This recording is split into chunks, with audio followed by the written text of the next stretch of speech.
여러분들께서 앉은 자리에서 강단 정면 우측을 보시면 구세군의 선교 선언문이 걸려 있습니다. 이 구세군 선교 선언문 마지막을 보시면 이렇게 기록되어 있습니다. 구세군의 사명은 예수 그리스도의 복음을 전파하며 그분의 이름으로 차별 없이 인간의 필요를 충족시키는 데 있다. 구세군의 사명을 구세군 선교 선언문의 마지막은 이렇게 기록하고 있습니다. 하나님께서 구세군에 허락하신 사역 가운데 하나가 바로 차별 없이 그리스도의 복음을 모든 사람에게 전하는 것입니다. 또 차별 없이 그리스도의 사랑을 모든 사람에게 전하는 것입니다. 이것이 바로 우리 구세군의 사명이고 저와 여러분 모든 그리스도인들의 사명인 줄로 믿습니다. 로마서 3장 22절에 보면 이렇게 기록되어 있습니다. 곧 예수 그리스도를 믿음으로 말미암아 모든 믿는 자에게 미치는 하나님의 의인이 차별이 없느니라. 무슨 말입니까? 하나님의 은혜도 예수님을 믿는 모든 자들에게는 차별 없이 주어진다고 하는 말씀인 것입니다. 오늘 본문 말씀에 등장하는 곳은 예루살렘 양문 곁에 있는 베데스다라고 불리는 연못입니다.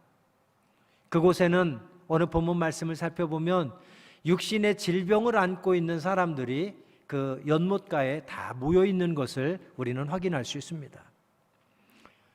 각색 병자들이 베데스다 연못에 다 모여 있습니다. 이유가 무엇입니까? 그들의 목적은 오직 한 가지, 자신의 육신의 질병을 고침받기 위해서였습니다. 왜 그들이 육신의 질병을 고침받기 위해서 베데스다 연못에 모여 있습니까? 본문 4절에 보면 이는 천사가 가끔 못에 내려와 물을 움직이게 하는데 움직인 후에 먼저 들어가는 자는 어떤 병에 걸렸든지 낫게 되밀어라. 자기가 무슨 병에 걸렸든지 상관없이 그 베데스다 연못에 가끔 천사가 내려오는데 천사가 와서 물을 한번 휙 젓고 가면 가장 먼저 연못에 들어가는 자는 그가 무슨 병에 걸렸든지 다 고침받는 놀라운 기적들이 그곳에서 일어났습니다. 그러다 보니 그 소문이 각지에 다 퍼지게 되었고 그 소문을 들은 각색 병자들이 자신의 병을 고침받기 위해서 베데스다 연못으로 다 모여있던 것입니다.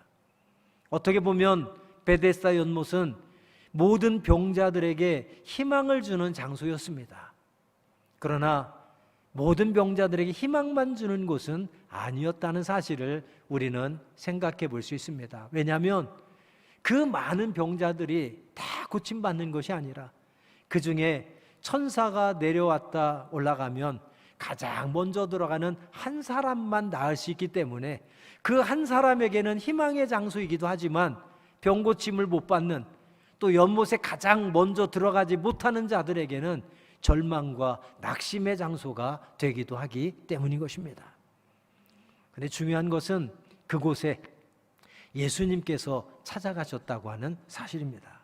본문 5절과 6절 말씀을 보면 특별히 그 많은 병자들 가운데 예수님께서 특별한 관심을 가지고 주목하신 병자가 있습니다. 그는 38년 된 병자라고 본문은 기록하고 있습니다. 예수님께서는 그를 찾아가셨습니다. 그리고 그의 병을 고쳐주셨습니다. 이 말씀 속에서 오늘 우리가 첫 번째로 주목해야 돼, 첫 번째로 생각해 볼 말씀이 뭐냐면 예수님의 마음과 시선이 향한 곳은 어디냐 하는 것입니다. 당시에 수많은 종교 지도자들이 있었습니다.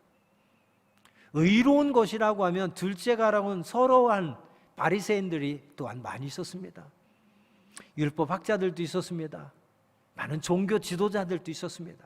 그들이 하나님의 말씀에 기초하고 하나님의 사랑에 기초한다면 당연히 베데스다 연못가에 모여있는 병자들에게 그들의 마음과 시선이 향해야만 했을 것입니다. 그리고 그곳에 그리스도의 사랑을 전해야 되고 또 하나님의 말씀을 전하는 일에 그들은 반드시 힘썼어야만 할 것입니다. 그런데 당시에 모든 종교 지도자들과 서기관들이나 바리새인들 누구도 베데스다 연못에 모여있는 병자들에게 마음과 시선을 향해 있던 자들은 아무도 없었습니다. 그들은 다양한 종교 의식들이 행해지는 성전에만 관심을 가졌습니다. 그리고 하나님 앞에 드려지는 제사와 제물에만 관심을 갖고 그들은 명예욕과 재물욕과 권력욕에 사로잡혀서 하나님이 기뻐하시지 않는 허랑방탕한 타락한 변질된 삶을 살아갔다고 하는 것입니다. 바로 그때에 예수님의 마음과 시선이 향한 곳은 베데스다 연못가에 절망 가운데 살아가는 병자들, 고통 가운데 살아가는 병자들, 육신의 질병으로 신음하며 낙심하며 좌절하며 눈물을 흘리는 병자들에게 예수님의 마음과 시선은 향해 있었다라고 하는 사실입니다.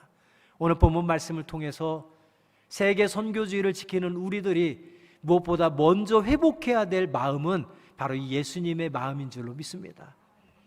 바쁘고 피곤하고 힘든 내 삶에만 관심을 갖고 내 삶에만 시선을 향해 있고 어쩌다 모여서 예배드리면서 하나님 주신 재능으로 내가 열심히 봉사하지만 사람들에게 나 자신을 드러내고 생색내고 자랑하고 이 정도면 나는 믿음 생활 잘하고 있다, 자기의 의의를 나타내고 스스로 만족하는 그러한 신앙생활을 하고 있다면 오늘 세계 선교주의를 통해서 우리에게 주시는 본문 말씀을 통하여 우리가 무엇보다 관심 갖고 회복되어야 될 것은 우리의 마음과 시선이 하나님의 마음이 향하는 곳에, 하나님의 시선이 향하는 곳에, 또한 예수님의 마음이 향하고 예수님의 시선이 향하는 그곳에 우리의 마음과 시선이 향해지기를 간절히 소망합니다. 구세군의 창립자 윌리엄 부스는 원래 감리교회 목사님이었습니다. 그런데 당시 교회가 변질되고 타락했었습니다. 그래서 교회 안에서도 돈 많은 사람들이 대접받고 돈 많은 사람들이 존중받았어요. 예배를 드려도 사회적 신분이 높은 자들이나 돈 많은 자들이 앞자리에 나와서 앉아 예배할 수 있었습니다. 가난한 자들, 사회적 신분이 낮은 자들은 앞자리에 나와 앉지도 못했습니다. 저 뒷자리에서 또는 서서 예배를 드리며 교회 안에서도 인정받지 못하고 무시당하고 차별당하는 그러한 교회의 모습들이 당시의 영국 교회들의 모습이었습니다. 그러한 모습을 보면서 윌리엄 부스는 이것은 하나님이 기뻐하시는 일이 아니다, 이것은 진정 하나님이 원하시는 교회의 모습이 아니라면서 이제 그의 마음과 시선을 교회 밖으로 향했습니다. 세상 가장 낮은 곳을 찾아가서 소외된 자들, 가난한 자들, 고통 가운데 있는 자들, 병든 자들, 아픈 자들, 절망 있는 자들, 눈물을 흘리며 사는 자들에게 한 손에는 빵을, 한 손에는 복음을 들고 찾아가서 차별 없이 그들의 필요를 채워주고 차별 없이 예수 그리스도의 복음을 전하는 일에 일생을 헌신했던 분이 바로 우리 구세군의 창립자 윌리엄 부드였던 것입니다. 오늘 세계 선교주의를 맞아 여러분 영상을 보셨습니다만 지금까지는 내 삶에만 관심을 갖고 우리가 교회에서 예배드리는 일에만, 내 개인적인 신앙생활에만 관심을 갖고 나의 시선이 집중되어 있었다면 오늘 세계 선교주의를 통해서 우리의 마음과 우리의 시선이 하나님의 마음과 시선이 향해 있는 그곳으로 돌려지기를 간절히 소망합니다. 윌리엄 부스는 그렇게 구세군의 사명을 감당했습니다. 교회 안에만 머물렀던 자신의 마음과 시선을 교회 밖으로 돌려서 그리스도의 사랑이 필요한 곳에, 그리스도의 복음이 필요한 그곳을 향하여서 그곳에 달려가, 그곳에 찾아가 차별 없이 힘써 복음을 전하고 그리스도의 사랑을 전했던 것입니다. 오늘 본문에 등장하는 예수님은 베데스다 연못에서 38년 동안 육신의 질병으로 고통 가운데 있던 한 사람을 만나셨습니다. 그리고 그에게 질문하십니다. 본문 6절입니다. 네가 낫고자 하느냐? 그러자 그 38년 된 병자는 네가 낫고자 하느냐라는 질문에 예, 제가 낫길 원합니다. 심플하게 그렇게 답을 하면 좋을 텐데 좀 엉뚱한 답을 합니다. 네가 낫고자 하느냐 하는데 7절에 보니까 그 병자는 이렇게 대답합니다. 병자가 대답하되 주여, 물이 움직일 때에 나를 못에 넣어주는 사람이 없어 내가 가는 동안에 다른 사람이 먼저 내려가나이다. 무슨 말입니까? 이 병자도 연못에 가장 먼저 들어가서 고침받고 싶은 간절한 바람이 있어요. 그런데 지금까지 그 바람이 이루어지지 않았습니다. 그 이유가 무엇입니까? 아무도 자기를 그곳에 데려다 주는 사람이 없어서 그렇다는 겁니다. 여러분, 좀 생뚱맞은 답변 아닙니까? 예수님이 네가 낫고자 하느냐 하는데 예, 제가 낫기를 원합니다 하면 되는데, 아무도 나를 저곳에 데려다 주는 사람이 없어서 내가 아직도 고침받지 못하고 있습니다. 그 말 속에는 뭐예요? 누군가 나를 도와줬으면 좋겠고, 나도 저 연못에 가장 먼저 들어가서 고침받았으면 좋겠는데 현실은 불가능하다는 거예요. 나를 도와줄 사람, 나를 그곳에 데려줄 사람 아무도 없어서 현실적으로는 내가 병 낫는 것, 간절한 바람은 있지만 불가능하다는 그런 의미가 이 말씀 속에 담겨 있는 것입니다. 그래서 예수님께 마치 푸념을 하고 넋두리라도 하듯이 하는 그런 어조로다가 지금 답변하고 있는 것이죠. 그러자 예수님은 그 병자의 질문에 뭐라고 얘기합니까? 8절과 9절입니다. 예수께서 이르시되 일어나 네 자리를 들고 걸어가라 하시니 그 사람이 곧 나아서 자리를 들고 걸어가니라. 할렐루야. 예수님의 은혜로 병자는 고침받게 된 줄로 믿습니다. 여기서 중요한 사실 한 가지가 있습니다. 병자는 네가 낫기를 원하느냐라는 예수님의 질문에 예, 제가 낫기를 원합니다 라고 왜 직접 답을 못했을까요? 그것은 그가 간절히 병 고침 받기는 원하지만 자기의 힘으로는 그 연못에 가장 먼저 들어간다는 것이 불가능하기 때문에 어쩌면 내면적으로는 포기한 상태였기 때문에 그런 넋두리하듯 푸념 섞인 말로 예수님께 그렇게 이야기했던 것입니다. 그리고 또 한 가지는 그가 예수님이 누구신지를 바로 알지 못했기 때문에 그가 그렇게 얘기한 거예요. 예수님이 누구신지를 병자가 바로 알았더라면 네가 낫기를 원하느냐라고 말씀하실 때에 예, 제가 낫기를 원합니다. 주님께서 저를 고쳐주실 수 있을 줄 믿습니다. 이렇게 대답하는 것이 마땅하죠. 그런데 그렇게 대답하지 못하는 병자를 볼 때에 그는 예수님이 누구신지를 몰랐습니다. 그런데 본문 3절 말씀에 보면 그 베데스다 연못에 모여있는 병자들에 대해서 구체적으로 언급을 하고 있는데 3절에 보니까 그 안에 많은 병자, 맹인, 다리 저는 사람, 혈기 마른 사람들이 누워 물의 움직임을 기다리니 라고 말씀합니다. 이 말씀 속에서 성경이 구체적으로 언급하고 있는 그 병자들의 특징들, 그들의 상태들을 살펴볼 때에 그들은 누군가의 도움이 있어야만 베데스다 연못에 가장 먼저 들어갈 수 있는 사람들이라는 것을 우리는 확인할 수 있습니다. 즉 무엇입니까? 누군가의 도움 없이는 스스로의 힘으로는 병고침을 절대로 받을 수 없는 사람들입니다. 병고침 받기를 간절히 소망은 하지만 현실적으로 볼 때 병고침을 받는다는 것은 불가능한 사람들입니다. 그래서 여전히 베데스다 연못에 막연한 기대를 가지고 막연한 바람을 가지고 그곳에서 기다리고 있지만 실제적으로는 그 기대 포기해서 낙심하고 절망한 사람들이 바로 이들이라고 하는 사실입니다. 그들에게 예수님은 은혜를 베푸셔서 병고침을 받게 해주신 줄로 믿습니다. 여기서 두 번째로 내 생각해야 될 너무너무 중요한 사실이 있습니다. 여러분, 그 병고침을 받기 위해서는 어떻게 해야만 합니까? 베데스다 연못에 천사가 내려와서 물을 휘저은 다음에 가장 먼저 들어가야만 병고침을 받을 수 있습니다. 세상적으로는, 인간적으로는, 상식적으로는, 경험적으로는 베데스다 연못에 들어가야만 병고침을 받을 수 있어요. 그런데 오늘 본문에 등장하는 38년 된 병자는 어떻게 병고침을 받았습니까? 베데스다 연못에 들어가서 병고침을 받았습니까? 베데스다 연못에 물방울을 떠다가 그의 몸에 발라줬을 때에 고침받을 수 있었습니까? 예수님의 은혜로 그는 병고침을 받은 줄로 믿습니다. 이 말씀이 오늘 우리에게 주시는 아주 중요한 교훈입니다. 사람들이 세상을 살아가면서 성경적으로 떡이 없으면 절대 못 살 거라고 생각합니다. 이스라엘 백성들도 광야 40년을 생활하면서 떡 없이는 단 하루도 우리가 이곳에서 살 수 없을 거라고 생각했습니다. 그래서 날마다 그는 먹을 것을 하나님 앞에 요구했고 먹을 것 때문에 늘 불평하며 살았던 이스라엘 백성들을 우리는 기억합니다. 그러나 때를 따라 도우시고 때를 따라 먹이시는 하나님의 은혜를 경험한 이후에 그들의 고백은 무엇입니까? 사람이 떡으로만 사는 것이 아니요 하나님의 입에서 나오는 말씀으로 사는 것이니라. 할렐루야. 오늘 아마 38년 된 병자도 예수님의 은혜를 입고 그가 깨달은 것은 아마 그 사실일 것입니다.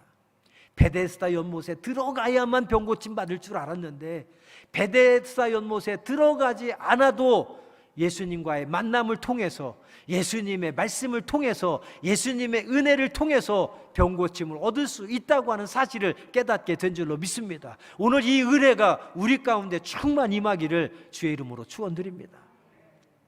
많은 사람들이 세상을 살아가면서 돈 없이는 절대 살 수 없는 세상이라고 이야기합니다. 세계 선교주의를 지키면서 세계 선교 헌금을 드리려고 할 때도 나도 살기 힘든데, 나도 요즘 먹고 살기 힘든데, 나도 요즘 경제적으로 너무 어려운데 내가 어떻게 드릴 수 있느냐라고 생각할 수도 있을 것입니다. 그러나 그렇게 생각하는 사람들은 절대 하나님 앞에 헌신할 수 없습니다.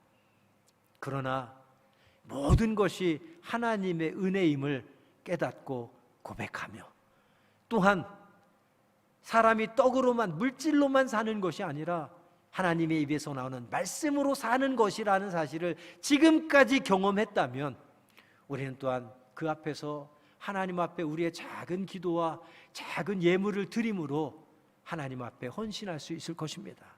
하나님은 그런 자에게 오늘 38년 된 병자에게 은혜를 베푸셨든지 동일한 은혜를 베푸셔서 사람이 물질로만 사는 것이 아니라 정말 하나님의 입에서 나오는 말씀으로 사는 것이구나라는 사실을 또 한 번 깨닫는 은혜가 여러분들에게 임하게 될 줄로 믿습니다. 세 번째로 생각할 것은 세계 선교주를 맞아서 오늘 본문에 나타나는 예수님의 은혜를 경험한 그 병자의 치유 사건을 통해서 우리들 깨닫는 것은 무엇입니까? 마지막 세 번째는 우리가 하나님의 손과 발이 되어야 한다라는 사실입니다. 예수님께서 그 병자를 찾아가서 그들에게 은혜를 베푸셨을 때에 모든 것을 포기하며 절망 가운데 고통 가운데 살아갔던 병자가 하나님의 은혜로 병고침을 받고 새로운 소망 가운데 회복되어지는 그러한 삶을 살게 된 줄로 믿습니다. 바로 그것이 오늘 우리 교회가, 우리 모든 영등포 영문의 군우들이 감당해야 될 사명인 줄로 믿습니다. 우리가 하나님의 손이 되고 발이 되어서 하나님의 마음이 향하는 그곳에 찾아가서, 하나님의 시선이 머무는 그곳에 찾아가서 우리가 하나님의 손이 되어드리고 발이 되어드릴 때에 그곳에 죽었던 자들이 살아나게 되고 병든 자들이 살아나게 되고 고침받게 되고 베데스다 연못에 들어가야만 살 거라고 생각했던 자들이 연못에 들어가지 않아도 하나님과의 만남을 통해서, 하나님의 말씀을 통해서 하나님의 은혜로 고침받을 수 있고 회복될 수 있고 살아날 수 있구나라는 사실을 깨닫게 될 줄로 믿습니다. 그 일을 감당하는 것이 우리 교회의 사명이고 우리 모든 교인들의 사명인 줄로 믿습니다. 캄보디아의 깜뽕스프 영문을 개척할 때에 우리가 1억 2천만 원이라는 어마어마한 헌금을 하셨습니다. 처음에 이 일을 시작할 때 대부분 어떻게 우리 형편에 1억 2천 헌금할 수 있느냐고, 안 된다고, 할 수 없다고 그랬습니다. 그러나 무엇보다 하나님이 가장 기뻐하시는 일이 세계 선교인이 우리의 형편과 우리의 사정은 1억 2천만 원이 불가능하지만 하나님이 하실 줄로 믿습니다. 믿음 가지고 나아갔습니다. 하나님이 틀림없이 준비한 분들이 계실 것이고 하나님이 틀림없이 마음 주신 분들이 있어서 하나님께서 하실 것입니다. 선포하며 나아갔습니다. 결과는 어땠습니까? 우리 모든 교인들이 다 기적이라고 정말 깜짝 놀라지 않았습니까? 첫 번째 헌금할 때 죄송합니다. 제가 영등포에서 5년 차 목회를 해보니까 우리 교인들의 생활 수준이나 믿음의 분량이나 우리의 형편이 5년 차 이제 들었으면 딱 경험한 제 생각이 그렇습니다. 우리가 어떤 목적을 위해서 한번 헌금하면 여러분들이 크게 부담 갖지 않고 편안하게 조금 관심 갖고 헌금하면 1,000만 원 정도. 여러분들이 좀 특별히 관심 갖고 힘써서 헌금하시면 제가 볼 때는 한 2,000만 원 정도가 우리 교회의 생활 수준 또 믿음의 분량인 것 같아요. 그런데 캄보디아 개척을 우리가 작정하고 기도하면서 한 달을 우리가 준비해서 한 달 후에 전교인 1차 헌금을 했습니다. 1차 헌금을 했을 때 1차 헌금에서 얼마가 나왔냐면 7,400만 원인가 헌금 나왔어요. 그때 우리 전교인들께서 깜짝 놀라고 정말 기적이라고 어떻게 이렇게 많은 헌금을 할 수 있느냐고 놀라셨습니다. 그래서 전교인들께서 지금까지도 늘 말씀하시는 것이 뭐냐면 어느 한 분이 5천만 원, 어느 한 분이 1억을 헌금한 게 아니에요. 정말 모든 교인들이 각자의 형편에서 조금씩 최선을 다해서 모든 분들이 참여할 때에 그 정성과 사랑과 헌신이 모여서 1억 2천만 원이라는 기적적인 헌금을 하게 된 줄로 믿습니다. 바로 세계 선교주일은 우리의 관심과 우리의 사랑을 모으는 날이 세계 선교주일입니다. 전 세계 모든 구세군인들이 이 세계 선교주일을 통해서 우리의 작은 기도를 모으고 우리의 작은 헌금을 모아서 영상에서 보셨듯이 이 돈 가지고 뭐해? 나의 작은 기도가 뭐 얼마나 영향력이 있겠어 생각할지 모르지만 전 세계 구세군인들의 기도와 헌금이 모여서 우리가 상상도 못할 일을 세계 전역에서 구세군을 통해 하나님이 행하시고 있다는 사실입니다. 그 일에 쓰임받는 날이 세계 선교주일인 줄로 믿습니다. 우리 김필수 사관님 동부인께서 사령관으로 사역을 마무리하시고 은퇴하신 후에 우리 영문에 출석하고 계십니다만 그 캄보디아 영문을 개척하고 헌당 예배 때에 사령관님께서 사령관님으로 계실 때 우리 지방장관님을 통해서 저에게 연락이 왔습니다. 어느 날 헌당 예배 때 아태 부장님 모시고 참석할 예정인데 영등포 영문에서 악대도 좀 데리고 가고 교인들도 좀 모아서 함께 가서 헌당 예배 드리면 좋겠다라고 지방장관님 연락이 오셨어요. 근데 죄송한 말씀이지만 당시에는 이게 지도자들이 그런 부탁을 받았을 때 거절하기가 쉽지 않아요. 담임사관이. 그런데 저는 지방장관님 연락받고 제가 장관님 죄송하지만 그렇게 못하겠습니다 라고 한 번에 거절했어요. 거절한 이유는 하나였습니다. 우리 교인들이 어떤 형편에서 어떻게 헌금했는지를 너무나도 담임사관으로 잘 알기 때문에 헌금하시느라고도 힘써서 했는데 우리가 헌당 예배 때 교인들 모아서 또 악대 데리고 함께 가면은 또 많은 돈들이 또 지출되어야 되잖아요. 그러면 교인들이 부담을 또 갖게 되니까 저는 캄보디아 개척하기 위해서 헌금하느라고 힘썼는데 또 헌당 예배 참석하자고 또 부담 드릴 수가 없겠더라고요. 그래서 제가 장관님한테 뭐라고 했냐면 장관님 죄송합니다만 저는 교인들 또 부담 주면서 가자고 못하겠습니다. 단 아태 부장님과 사령관님 동부인 지방장관님 동부인만 가셔서 헌당 예배 드리십시오. 거기에 들어가는 모든 경비는 저희가 다 지원하겠습니다. 그렇게만 말씀드렸습니다. 그러고 새벽 기도를 하는데 어느 날 하나님께서 제게 다른 마음을 주십니다. 그게 잘하는 게 아니라 선교의 현장에는 교인들이 부담이 되어도 그건 거룩한 부담이니 담임사관이 강권해서라도 그 선교 현장에 함께 가라는 겁니다. 왜요? 우리가 교회 안에서만 기도하고 헌금하는 거 중요하지만 선교 현장에 가서 얼마나 그리스도의 복음이 그리스도의 사랑이 그들에게 절실히 필요한지 그 선교 현장을 가보면 우리의 가슴이 뜨겁게 타오를 것이라는 사실을 제게 깨닫게 해주셨어요. 생각해 보니까 정말 맞아요. 저도 해외를 많이 다녀보고 선교 현장을 많이 다녀왔기 때문에 그 현장에 갔을 때 얼마나 우리의 가슴이 뜨거운지 모릅니다. 옛날 새성남에도 목회할 때 아프리카 짐바브웨 선교 현장에 몇 명 선교 팀원과 함께 동행했었습니다. 당시에 목회할 때 초등학교 4학년인가 5학년이었던 학생이 하나 따라서 동행했습니다. 갔는데 교회를, 아프리카 짐바브웨 교회를 건축하다가 벽돌만 조금 쌓다가 중단된 교회가 있어요. 그 현장을 보면서 이거 왜 짓다 말았습니까? 그랬더니 돈이 부족해서 못 짓고 있다.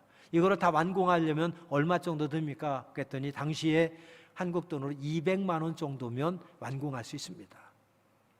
뭐 의사 부교님의 딸이었습니다만 그 아이가 그 선교 현장에 그걸 보고 작정을 하는 거예요. 나중에 그 현장을 지나서 가는데, 사관님, 제가 저 200만 원 헌금하고 싶습니다. 그래서 그 교회를 제가 건축 마무리하는데 제가 헌신하고 싶습니다. 초등학생 아이가요. 선교 현장에 가보니까 하나님이 그러한 마음을 주시고 선교에 대한 열정, 정말 하나님의 복음 전하고 사랑 나누는 일에 뜨거운 마음을 주셔서 그 초등학생 아이가 헌신하는 모습 봤습니다. 우리 캄보디아 갈 때도 제가 그 마음을 하나님이 새벽기도 때 주셔서 그 주일날 정교님들 다 오시라고 그래서 제가 그랬습니다. 사실은 사령관님 통해서 지방장관님께서 이런 말씀을 주셨는데 제가 못 가겠다고 했습니다. 그런데 새벽기도 하는데 하나님께서 거룩한 부담은 담임사관이 강권해서라도 이제 권고하라는 마음을 주셔서 제가 오늘 정교님들 다 모이시라고 했습니다. 정교님들 한 분도 빠짐없이 다 동행했으면 좋겠습니다.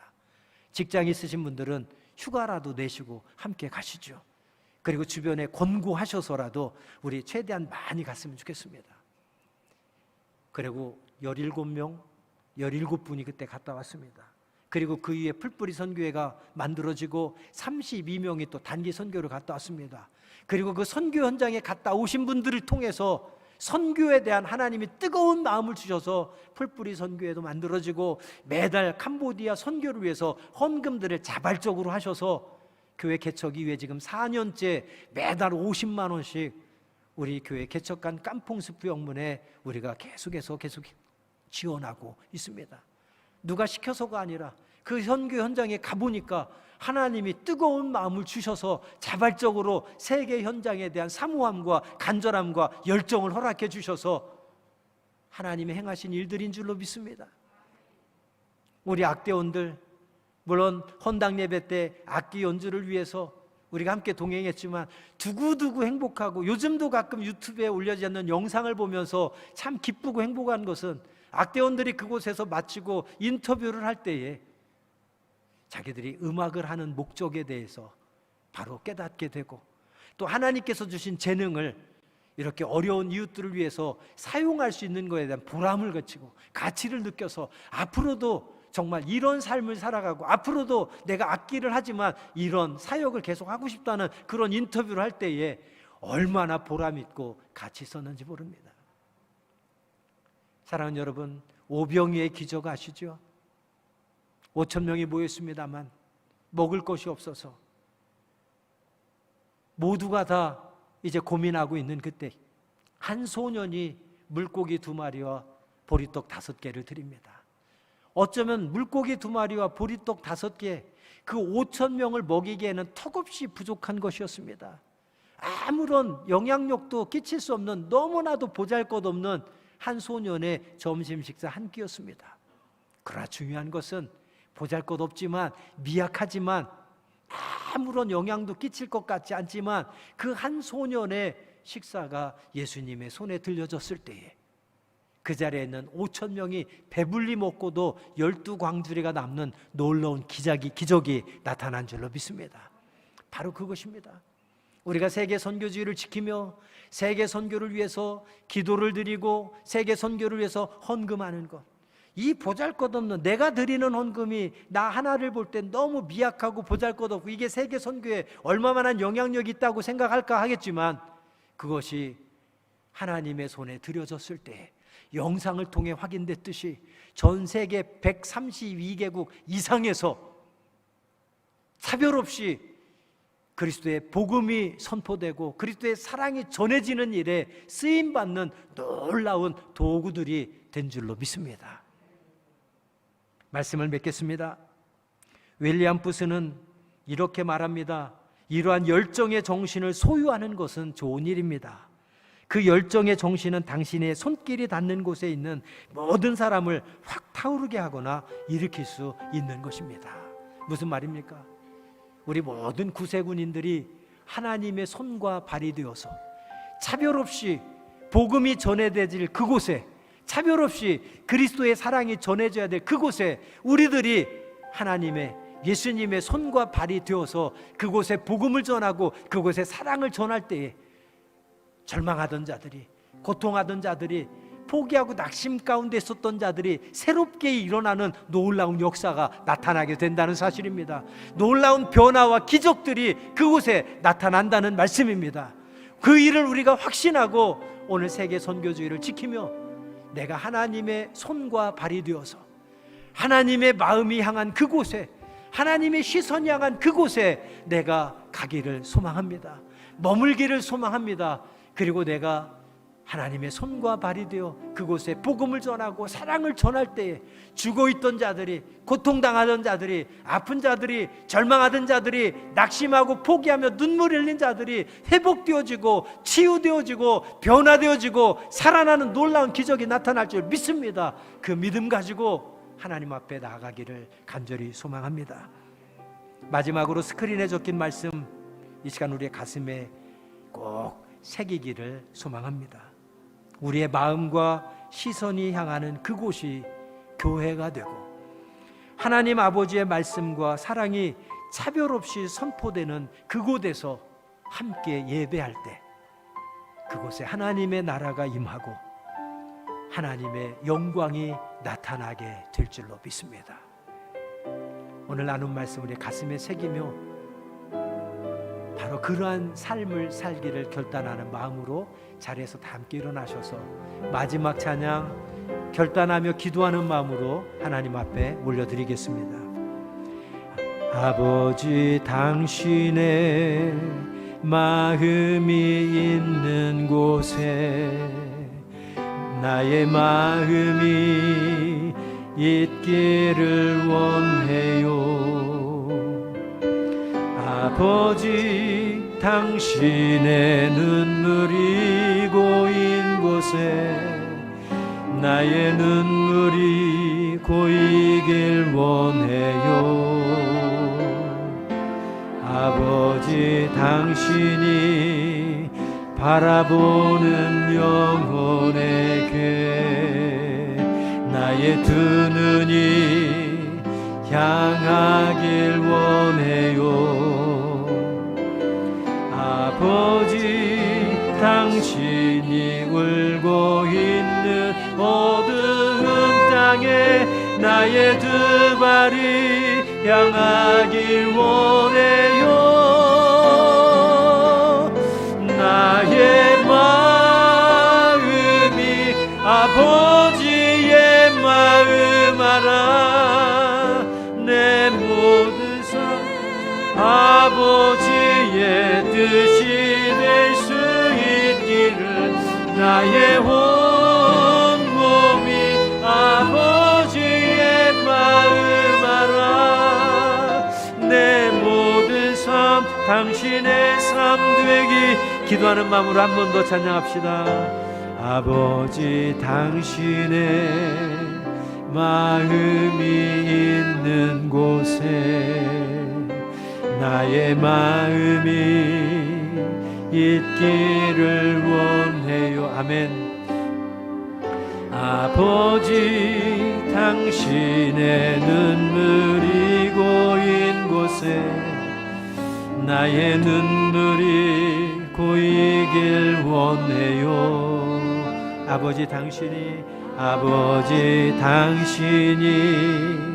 바라보는 영혼에 나의 두 눈이 향하길 원합니다. 나의 두 눈이 향하길 원해요.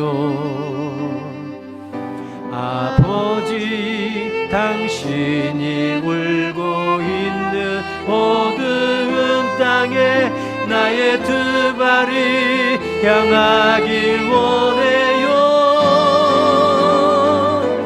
나의 마음이 아버지의 마음 알아. 내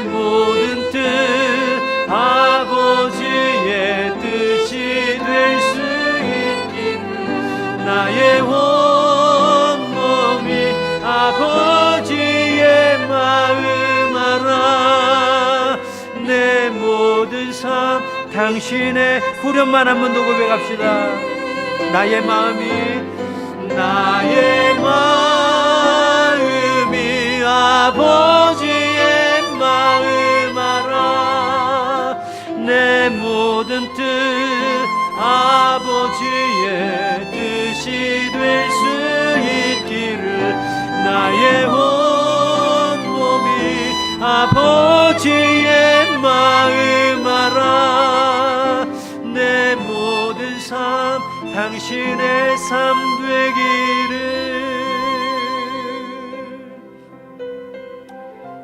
지금은 죄악 가운데서 우리를 구원해 주신 우리 주 예수 그리스도의 한량없는 은혜와 우리의 부족함과 연약함에도 언제나 변함없이 우리를 기다리시며 또 한 번의 기회를 주시며 날마다 더 좋은 것 주기를 원하시는 우리 하나님 아버지의 그 크신 사랑하심과 날마다 순간마다 말씀 통해 권면하시며 우리를 향한 하나님의 뜻이 무엇인지를 바로 깨달아 순종하고 헌신하도록 권면하시는 성령님의 감화, 감동, 교통하심, 또한 역사하심과 축복하심이 오늘 세계 선교주의를 지키며 우리의 마음과 시선이 하나님의 마음과 시선이 향한 그곳에 향하길 소망하며 하나님의 사랑, 하나님의 복음이 필요한 그곳에 하나님의 손과 발이 되어 쓰임받기를 소망하며